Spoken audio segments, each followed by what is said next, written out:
السلام علیکم۔ وعلیکم السلام سر، کیسے ہیں آپ؟ ٹھیک ہیں الحمد للہ سر، کہاں سے ہیں آپ؟ سر میں چکوال سے ہوں۔ اچھا، کیا ایج ہے آپ کی؟ میری 27۔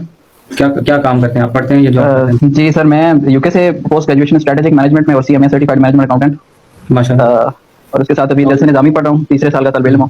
صحیح۔ اور کیا آپ کا کس فرقے سے تعلق تھا پہلے بائی برتھ؟ جی میرا تعلق تو ابھی بھی ہے ویسے، کیونکہ میں کچھ کلیریفیکیشن کرنے کے لیے آپ سے کچھ بات کرنا چاہ رہا تھا کافی ٹائم سے، تو ٹرائی کر رہا تھا۔ جی جی، تو میں ایکچولی بریلوی فرقہ سے کس تعلق فرقے رکھتا سے تعلق ہے آپ کا؟ کس فرقے ہوں، سے؟ بریلوی فرقہ سے۔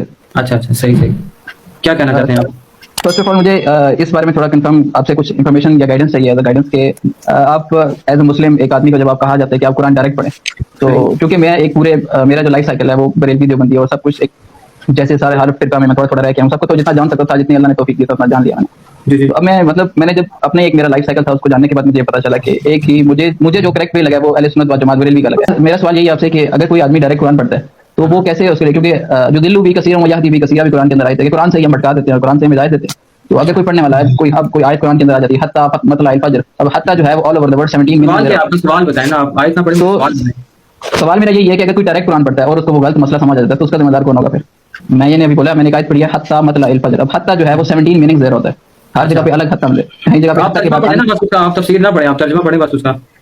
ترجمہ کیسے؟ اب مجھے میں نے آپ کے سامنے پڑھ دیا، آپ مجھ سے زیادہ پڑھے لکھے ہیں، انجینئر صاحب آپ کو سن رہے ہیں، آپ کائنڈلی مجھے بتا دیں، ان سے پوچھیے۔ چلے میں آپ کا سوال نوٹ کر لیتا ہوں۔ اگر کوئی قرآن پڑھتا ہے اور وہ بھٹک جاتا ہے آپ کے کہنے کے مطابق، میرے کہنے کے مطابق، اگر وہ بھٹک جاتا ہے تو وہ کیا کرے؟ ٹھیک ہے، چلے میں نے آپ کا سوال نوٹ کر لیا۔ اور اس کی دلیل میں دوسری قرآن کی آیت بھی پڑھ دیتا ہوں، جو دل بھی کثیر و یہدی بھی کثیر، تو یہ اس کی سپورٹیو ایک آیت ہے جو اس کو سپورٹ کر رہی ہے جو میری بات ہے۔ یہ قرآن سے ہی پڑھنے والا بھٹکتا ہے، قرآن سے بھی اللہ ہدایت دے دیتا ہے، یہ قرآن سے ہی پڑھنے والا بھٹکتا ہے، قرآن سے بھی اللہ ہدایت دے دیتا ہے، یہ قرآن سے ہی پڑھنے والا بھٹکتا ہے، قرآن سے بھی اللہ ہدایت دے دیتا ہے۔ اچھا، ایک اور بھائی آئے تھے جو شاید وہ انگلینڈ سے پڑھے ہوئے تھے، چارٹرڈ اکاؤنٹنسی کی فیلڈ میں یا فائنانس کی فیلڈ میں تھے یا مینجمنٹ میں تھے، وہ کہہ رہے تھے میں درس نظامی کر رہا ہوں، میں اس ازل پہ پہنچا ہوں کہ دنیا میں چونکہ سب سے زیادہ صوفیزم ہے، بریلویت ہے، اس لیے بریلوی حق میں ہے۔ تو میرے بھائی آپ غلط ازل پہ پہنچے ہیں، دنیا میں سب سے زیادہ کرسچنز ہیں، ٹھیک ہے جی۔ اور اگر بریلویوں کی تعداد دیکھی جائے وہ کرسچنز کیتھولک سے بھی کم ہے اور ہندوؤں سے بھی کم ہے، تو آپ ان کو حق میں مان لیں۔ قرآن کو تو پورا، اگر یہ کہتے ہیں قرآن ترجمے سے پڑھا تو قرآن تو پورا کہتا ہے کہ اکثریت جو ہے وہ حق پہ سے اناد کرنے والی ہے، اور قرآن میں واضح سورہ الاعراف میں آیت ہے 179 وَلَقَدْ ذَرَأْنَا لِجَهَنَّمَ كَثِيرًا مِنَ الْجِنِّ وَالْإِنسِ، جنوں اور انسانوں کی اکثریت جہنم کے لیے پیدا ہوئی ہے۔ کثرت ہونا کوئی نہیں، میرے بھائی آپ ایران میں چلے جائیں تو شیعہ کثرت میں، سعودیہ میں چلے جائیں تو اہل حدیث کثرت میں، یہ چھوڑ دیں، آپ علمی بات کریں قرآن و سنت کے دلائل میں۔ اور باقی جو آپ نے بات کی یضل بہ کثیرا ویہدی بہ کثیرا، تو اس پہ تو میری درجنوں ویڈیوز ہیں، میں ان کو مشورہ دوں گا میرے بھائی، اگر آپ ویڈیوز ریگولرلی دیکھتے ہیں تو بلعام بن باعورہ کے نام سے ایک ویڈیو ہے میری، جو ایک یہودی عالم تھا کیسے گمراہ ہوا، اور آج یہ ایک ویڈیو اپلوڈ ہوئی ہے، آپ ہی کے ایک بریلوی عالم نے میرے بارے میں ورڈکٹ دی تھی، تو میں نے اس میں علماء کی ڈگری والا مسئلہ کھولا ہے، صرف 10 گھنٹے میں 1 لاکھ وہ ویڈیو کراس کر چکی ہے۔ اس وقت ٹاپ پہ ہمارے آفیشیل چینل کے اوپر جو ویڈیو ہے وہ یہی ہے، 1 انجینئر ورسز ڈگری والے علماء۔ اس میں نے اس آیت، اور آپ کو ابھی جن دھوکوں کا نہیں پتا جو بریلویوں کے بزرگان دین وہ دھوکے کتابوں میں لکھ کے گئے، یا آنے والے بزرگ جتنے دھوکے دیں گے، سب کا جواب میں نے اس 34 منٹ کی ویڈیو میں دے دیا۔ جس کا یہ عقیدہ ہے نا کہ قرآن گمراہ کرتا ہے وہ کافر ہے، یہ ذہن میں رکھیے گا۔ کیا ہم کافر کو یہ کتاب دیں گے کہ اس کو پڑھ کے تم گمراہ بھی ہو سکتے ہو، ہدایت بھی پڑھ سکتے ہو؟ وہ کہے گا پیچھے رکھو، نہیں، قرآن میں یہ آئی نہیں بات۔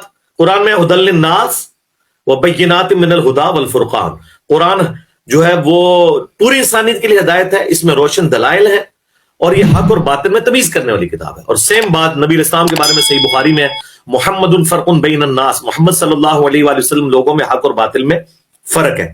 تو یہ بات بالکل غلط ہے، آپ یہ پڑھیں، یہ سٹارٹ اس سے ہوتی ہے، 26 نمبر آیت ہے سورۃ البقرہ کی، کہ اللہ اس بات سے حیا محسوس نہیں کرتا کہ مچھر کی مثال بیان کرے یا اس سے بھی کسی حقیر چیز کی، اور اہل ایمان جانتے ہیں یہ حق ہے تیرے رب کی طرف سے۔ اور جو بات نہیں ماننا چاہتے، جو جان بوجھ کے ہٹ درمی پہ اترے ہوئے ہیں، تو وہ کہتے ہیں اللہ کو کیا ملتا ہے یہ مثالیں دے کے، اللہ تو اتنا بڑا ہے، یہ مکھی کی مچھر کی مثالیں کیوں دیتا ہے اللہ تعالیٰ، مکڑی کی مثال کیوں دیتا ہے؟ تو اللہ نے فرمایا ہے ٹونٹ کرتے ہوئے کہ دیکھو اگر تم نے بات ماننی ہوتی تو پتا چل رہا سچی بات ہے، اب تم چونکہ ہٹ درمی پہ اترے ہوئے ہو تو پھر اللہ نے پھر اس سے تمہیں گمراہ کر دیا ہے، اس لیے کہ تم اس کو نہ مان کے گمراہ ہوئے ہو۔ قرآن کو مان کے جو چلے وہ گمراہ نہیں ہوتا، جو نہ مان کے چلے وہ گمراہ ہوتا ہے۔ وَمَا يُضِلُّ بِهِ إِلَّا الْفَاسِقِينَ، پھر اللہ نے فرمایا اس سے گمراہ تو نہیں ہوتے مگر جو فسق پہ اترے ہوئے ہیں، بات نہ ماننے پر۔ باقی وہ کہہ رہے تھے حتی مطلع الفجر، حتی کے اتنے معنی ہوتے ہیں. او میرے بھائی، آپ اور آپ کے استادوں نے جتنے معنی کرنے ہیں ان کو چھوڑ دیں. آپ کے سب سے بڑے بزرگ احمد صاحب بریلوی صاحب سے زیادہ تو حتی کا مطلب کوئی نہیں نہ جانتا. تو آپ ویل نہ انوینٹ کریں. آپ پڑھے لکھے بندے ہیں، میں آپ کو کہوں آپ ویل کیوں انوینٹ کر رہے ہیں؟ آپ نے اگر موٹر بائک خریدی ہے تو آپ پنکچر لگوانے کی بجائے جا کے ٹیوب جو ہے وہ ٹیوب کی فیکٹری لگائیں گے اور پھر اس میں ٹیوب خود بنا کے پھر اس میں آپ کریں گے، ویل انوینٹ کریں گے. احمد صاحب بریلوی سے بہتر نہ آپ ترجمہ کر سکتے ہیں نہ آپ کے بزرگان دین، تو انہوں نے ترجمہ کر دیا ہوا ہے. اب قرآن پریکٹیکلی اردو میں ٹرانسلیٹ ہو چکا ہے. لہٰذا جس طرح صحابہ کرام عربی میں قرآن کو سمجھتے تھے نا، تو احمد صاحب بریلوی سے بہتر کوئی بریلوی ترجمہ کر سکتا ہے؟ اشرف تھانوی صاحب سے بہتر کوئی دیوبندی ترجمہ کر سکتا ہے؟ جونا گڑھی سے بہتر کوئی اہل حدیث ترجمہ کر سکتا ہے؟ جناب وضو کر کے وہ ان لوگوں کے نام لیتے ہیں. اور سید فرمان علی شاہ سے بڑھ کے کوئی شیعہ کا ترجمہ کر سکتا ہے؟ تو یہ دھوکے دینے بند کریں میرے بھائی. اپنے بزرگوں کو کہیں کہ اللہ نے جو اس وقت دنیا میں یہ سچائی کی آواز بلند کی ہے، آپ کے جو پیدا ہونے والے وسوسے، مرے ہوئے وسوسے جو مستقبل میں آئیں گے، سب کے سب اللہ کا شکر ہے کہ ہم نے اکھاڑ کے پرے پھینک دیے. تو اینڈ ریزلٹ یہ ہے کہ احمد صاحب بریلوی نے قرآن کو اردو بنا دیا. اب اگر آپ ہمیں کہیں گے کہ آپ کو اردو نہیں آتی ہے، تو میرے بھائی آپ سے زیادہ آتی ہے. اردو ہماری مادری لینگویج ہے، ٹھیک ہے جی. تو اردو میں ترجمے ہوئے ہیں، ویل نہ انوینٹ کریں، اس سے آگے چلیں بات کو لے کے کہ یہ کیا بات ہے. تو یہ توبہ کریں آپ نے جو بات کی. اسی طرح آپ کو یہ بھی پٹی پڑھاتے ہیں جی وہ شیطان وہ جو گدھے پر کتابیں لا دیں تو قرآن کہتا ہے عالم نہیں بن جاتا. قرآن میں یہ نہیں لکھا ہوا. سورۃ الجمعہ میں آیا اللہ نے کہا یہودی گدھوں کی مثال ہے کہ جس طرح گدھے پہ کتابیں لا دی جائیں. یعنی یہودیوں نے وہ جس طرح گدھا کتاب اتار کے پڑھ کے اس سے استفادہ کر کے، نبی علیہ السلام کو یہودیوں نے وہ کتابوں اتار کے تو ان کی پروفیسی سے نہیں پہچانا، اس طرح یہ علماء یہود بھی گدھوں کی مانند ہے، کیونکہ گدھا تو کتاب نہیں نہ پڑھ سکتا.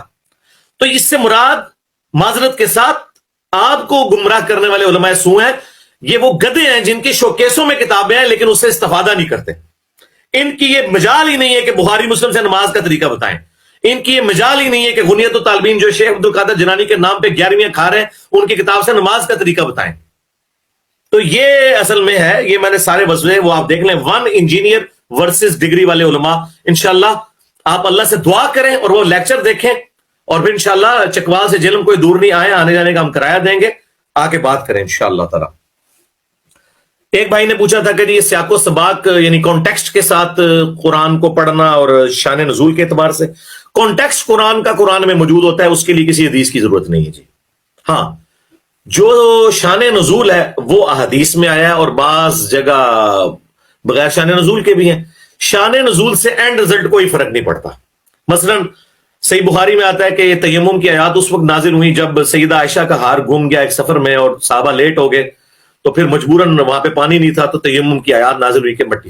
اس واقعے کے ہونے نہ ہونے سے تیمم کے نہ طریقے میں فرق پڑتا ہے، نہ آپ کو کوئی اور ڈیٹیل کی ضرورت ہے. قرآن میں ہے کہ جب تم سفر میں اور نہ پاؤ پانی تو مٹی سے تیمم کر لو. اس کا حضرت عائشہ کے اس واقعے سے کوئی تعلق ہی نہیں ہے، اس اعتبار سے کہ اگر آپ کو واقعہ نہیں پتا ہوگا تو اس کا معنی نہیں آئے گا. اس کو میں دنیاوی مثال سے دیتا ہوں کہ اگر کوئی کہے جی اس چیز کا شان نزول کسی کے دماغ میں کیا آیا ہوگا کہ ٹریفک کی بتی جب گرین ہوتی ہے تو اس پہ آپ چلتے ہیں اور ریڈ پہ رک جاتے ہیں، تو اس کی 1000 وجوہات ہو سکتی ہیں. کوئی کہہ سکتا ہے ریڈ کلر جو ہے وہ بلڈ کا تھا اس لیے لوگوں نے کہا، اور گرینری اچھی لگتی ہے اس کا مطلب ہے چلو. میرے بھائی اس سے کیا رزلٹ نکلے گا؟ اینڈ رزلٹ تو وہی دے گا کہ گرین پہ چلنا ہے اور ریڈ پہ رکنا ہے. اس میں سے آپ نے نکالا کیا؟ شان نزول سے کچھ نہیں نکلتا سوائے جو بتایا ہوتا ہے نا اس کو مزید آپ انٹرسٹ کے طور پہ ایک تاریخ پتا ہوتی ہے. اینڈ رزلٹ وہی ہے قرآن میں جو آیا ہے. رہ گیا کانٹیکسٹ کہ کس کانٹیکسٹ میں بات ہو رہی ہے، وہ حدیثوں میں نہیں. اللہ کا شکر ہے وہ سارا کانٹیکسٹ قرآن کے اندر موجود ہے. آگے پیچھے سے پڑھے تو آپ کو پتہ چل جاتا ہے کہ یہ بات مثال کے طور پہ ہوئی ہے، الزامی بات کے طور پہ ہوئی ہے. اس کے لیے قرآن کسی حدیث کا محتاج نہیں ہے. قرآن اپنے عقائد و نظریات میں کسی حدیث کا محتاج نہیں ہے.